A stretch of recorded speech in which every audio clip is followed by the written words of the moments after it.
Vanoggend se hofverskyning het nie lank geduur nie, maar vir die 4 eisers was dit nog 'n stap in hulle stryd om die gebruik van dagga te wettig. Hulle het reeds verlede jaar 'n aansoek by die hof hieroor ingedien. Die saak is vandag weer uitgestel nadat 'n verslag van die Instituut vir Kriminologie aan die Universiteit van Kaapstad eers vanoggend by die hof ingedien is.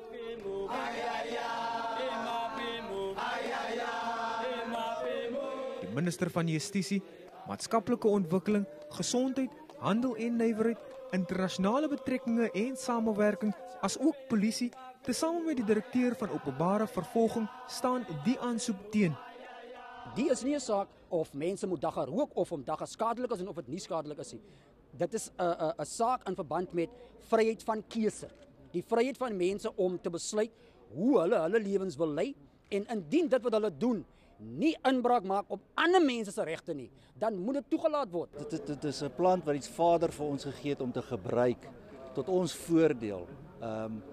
Vir gesondheid, vir ekonomie. Ja, ek voel bitter sterk daaroor. If they can legalize liquor, why not ganja?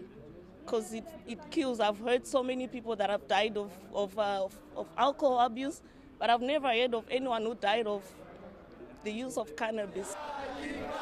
Die saak is tot 13 Desember uitgestel. Percival Young, Unies, Kaapstad.